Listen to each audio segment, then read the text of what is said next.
What's up mga tropa? This is the Trekker Wind and welcome back to my channel. Ang isi-share ko sa inyo ngayon ay kung ano nga ba ang mga gabay sa pag-aalaga ng mga batang may COVID.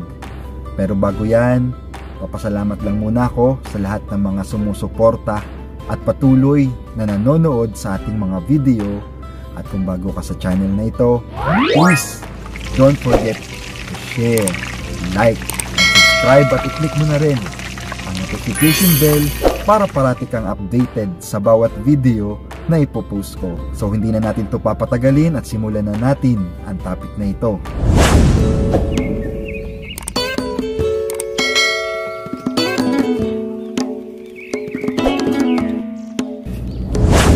Paano nga ba kung nagkaroon ng COVID ang isang bata? Narito ang mga gabay para matulungan kayo na maalagaan ang mga bata na ito. Ang mga batang may mild COVID-19 ay maaaring alagaan at obserbahan sa bahay. Samantalang ang mga batang may severe COVID-19 ay nararapat lamang na dalhin sa ospital. Kung ang batang may COVID-19 ay nasa bahay, ang pangangalaga ay nakasentro sa tatlong bagay. Unang-una ang supportive treatment tulad na pagbibigay ng gamot sa lagnat, pagbibigay ng vitamins, pagbibigay ng pagkain, at iba pang mga bagay. Number 2 ay ang pag-iwas na mahawahan ang iba pang mga kapamilya o mga kasama sa inyong bahay. Number 3 ay ang pagmomonitor sa mga simptomas o sa paglala ng sakit na COVID-19.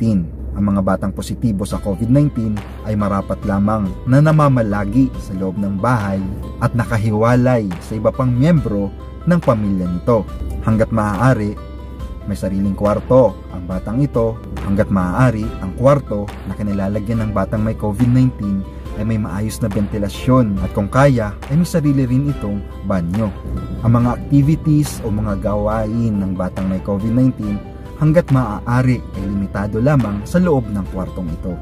At syempre, dapat may isang tagapag-alaga o caregiver ang batang may COVID-19. Syempre, kung mag-aalaga ka ng isang batang may COVID-19, dapat ikaw ay may maayos na kalusugan, walang ibang sakit gaya ng hypertension, diabetes, at hindi ka senior citizen.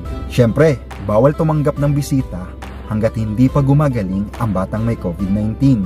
Ang batang ito ay dapat gumamit ng sariling pinggan, kutsara, tinidor, baso, at syempre, may sarili rin itong tuwalya at beddings. Ang mga bata na may edad 2 taon o mahigit pa ay nararapat na magsuot lamang ng face mask. At syempre, ang face mask na ito ay nararapat lamang na tama ang laki, sakto sa ilong at bibig ng bata. At ituro nyo na huwag hahawakan ang face mask na suot niya. Ang mga batang may 2 taong gulang at pababa naman ay hindi na nangangailangan na lagyan ninyo ng face mask dahil may posibilidad na ang mga batang ito ay mahirapang huminga dahil sa pagsusuot ng face mask. At syempre, para naman sa mga tagapag-alaga ng batang ito, huwag ninyong aalisin ang inyong face mask habang kasama nyo ang batang may COVID-19. Turuan nyo ang bata na ito at ang miyembro ng buong pamilya na palagi ang maghugas ng kamay, lalong-lalo na kung nagkaroon kayo ng interaksyon sa batang may COVID. Turuan nyo ang bata na ito na takpan ang ilong at bibig every time na ito ay babahin o uubo. Gumamit ng tissue at turuan na hugasan agad-agad ang kanilang mga kamay pagkatapos umubo o kaya ay bumahing. Kayong mga tagapag-alaga ng batang may COVID ay palagi ang magsusuot ng gloves every time na maglilinis kayo sa batang may sakit. Iwasan nyo na mahawakan ng mga secretions gaya ng luha, ihi, laway o dumi ng pasyente. Ang mga basura gaya ng tissue, wipes, diaper ay dapat nakalagay sa loob ng isang trash can na may takip at dapat maitapon ng maayos at nakalagay sa isang trash bag. Ang mga damit, beddings, punda ng mga batang may COVID-19 ay dapat labahanin nyo ng nakahiwalay sa mga gamit o damit ng kasama ninyo sa inyong bahay. Siyempre, panatilihin yung malinis palagi ang kamay ng tagapag-alaga at ng batang may COVID. At isa sa pinakamahalaga na dapat ninyong gawin ay ang pag-obserba sa mga simptomas ng batang ito. Narito ang mga sintomas na dapat ninyong binabantayan at indikasyon na ang bata ay marapat lamang na isugod na ninyo sa isang ospital. Mas bumibilis ang kanyang paghinga, malalim ang kanyang paghinga, pangingitim ng mga labi at ng kanyang daliri, yung oxygen saturation niya sa katawan ay bumababa na ng less than 90%. Hindi na kumakain o dumedede ang batang ito, labis na panghihina ng katawan, o kaya ay nawalan ng malay o nagkumbulsyon ang bata. Pag naobserbahan nyo ang mga sintomas na ito, siguraduhin na madala agad siya sa pinakamalapit na ospital na tumatanggap ng isang pasyenteng may COVID. O yan mga tropa, ito ang mga gabay sa pag-aalaga ng isang batang may COVID. At sana nakatulong muli ako sa inyong lahat.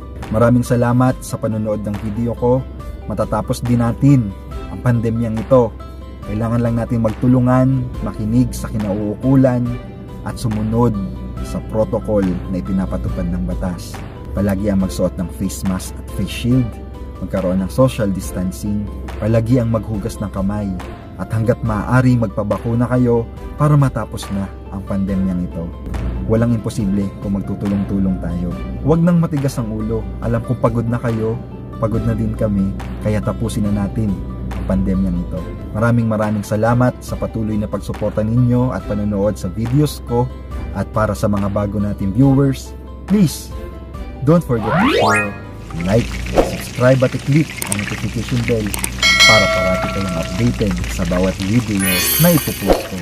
Muli, this is the Trekker Wind, and see you in my next video.